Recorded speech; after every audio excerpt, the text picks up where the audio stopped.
orang Israel mempunyai kebun anggur di Israel di samping istana Ahab, raja Samaria.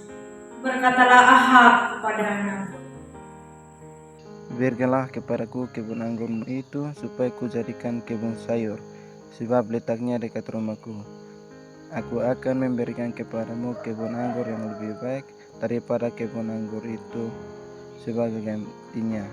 Jika engkau lebih suka, aku akan membayar harganya kepadamu dengan uang."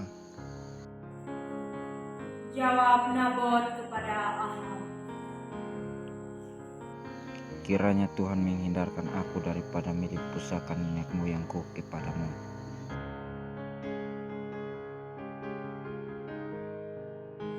Lalu masuklah Ahab ke dalam istananya dengan kesal hati dan gusar, karena perkataan yang dikatakan Nabot orang Israel itu kepadanya, "Tidak akan kuberikan kepadamu milik pusaka nenek moyangku." Maka berbaringlah ia di tempat tidurnya dan melumpuhkan mukanya dan tidak memakan. Lalu datanglah Isabel istrinya dan berkata kepadanya,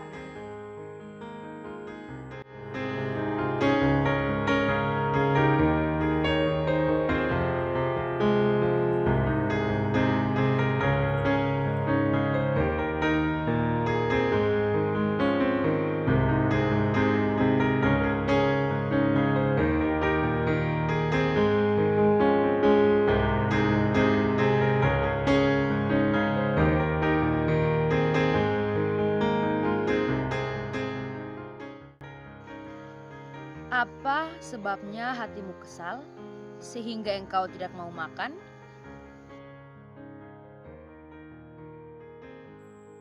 Lalu jawab Ahab kepada istrinya, "Sebab aku telah berkata kepada Nabot orang Israel itu, berikanlah kepadaku kebun anggurmu dengan bayaran uang, atau jika engkau lebih suka, aku akan memberikan kebun anggur kepadamu sebagai gantinya." Tetapi sahutnya, "Tidak akan kuberikan kepadamu kebun anggurku itu." kata Isabel istrinya kepada Ahab, "Bukankah engkau seorang yang memegang kuasa atas Israel? Bangunlah, makanlah, dan biarlah hatimu gembira. Aku akan memberikan kepadamu kebun anggur Nabot orang Israel itu." Kemudian ia menulis surat atas nama Ahab, memateraikannya dengan materai raja, lalu mengirim surat itu kepada tua-tua dan pemuka-pemuka yang diam sekota dengan Nabot.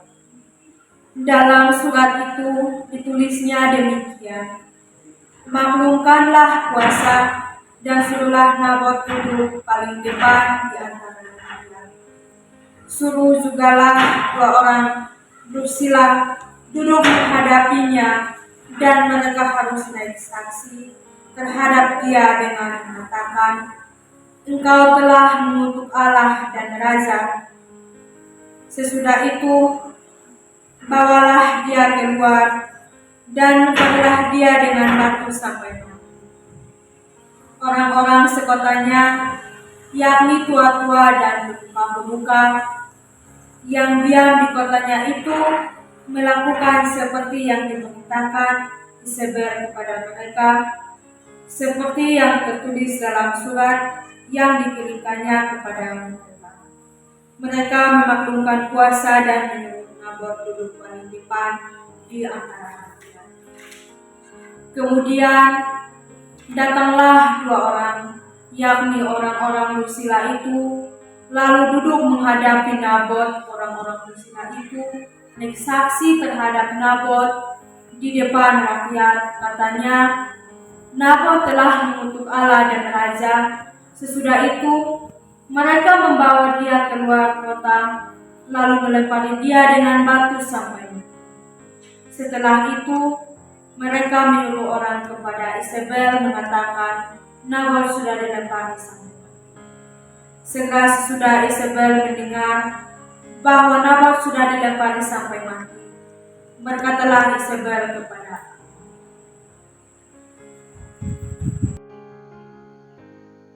Bangunlah, ambillah kebun anggur Nabot, orang Israel itu, menjadi milikmu, karena Nabot yang menolak memberikannya kepadamu dengan bayaran uang, sudah tidak hidup lagi, ia sudah mati.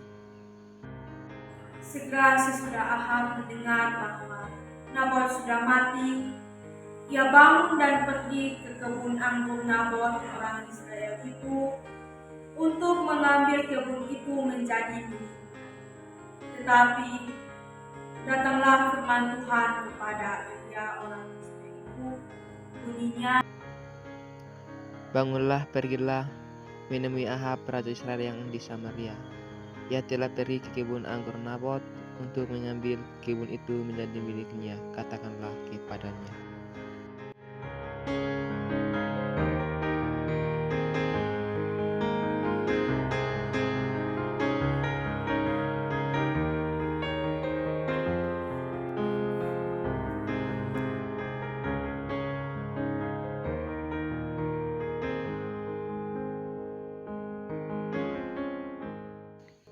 Beginilah firman Tuhan, engkau telah membunuh serta merampas juga.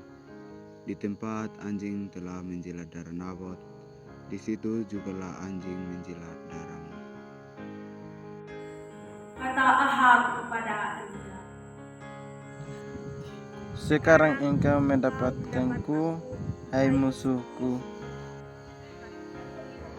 Memang sekarang aku mendapat engkau, karena engkau sudah memperbudak diri dengan melakukan apa yang jahat di mata Tuhan. Sesungguhnya, aku akan mendatangkan malapetaka kepadamu. Aku akan menyapu engkau dan melenyapkan setiap orang laki-laki dari keluarga Ahab, baik yang tinggi maupun yang rendah kedudukannya di Israel. Dan aku akan memperlakukan keluargamu sama seperti keluarga Yerobeam bin Nebat dan seperti keluarga Baasa bin Ahia, oleh karena engkau menimbulkan sakit hatiku, dan oleh karena engkau mengakibatkan orang Israel berbuat dosa. Juga mengenai Isabel, Tuhan telah berfirman, anjing akan memakan Isabel di tembok luar Israel. Siapa dari keluarga Ahab yang mati di kota akan dimakan anjing, dan yang mati di padang akan dimakan burung di udara. Sesungguhnya tidak pernah ada orang seperti Ahab yang memperbudak diri dengan melakukan apa yang jahat di mata Tuhan, karena ia telah dibujuk oleh Isabel istrinya.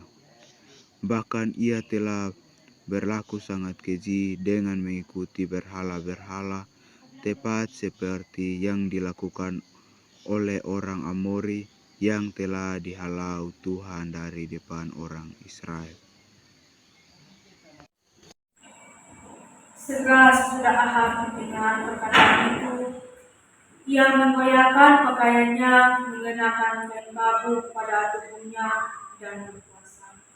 Bahkan ia memakai kain babu dan berjalan dengan langkah lamban. Lalu datang firman Tuhan kepada Elia orang Israel. Sudahkah kau lihat bahwa Ahab merendahkan diri di hadapanku? Oleh karena ia telah merendahkan diri di hadapanku, maka aku tidak akan mendatangkan malapetaka dalam zamannya. Barulah dalam zaman anaknya, aku akan mendatangkan malapetaka atas keluarganya.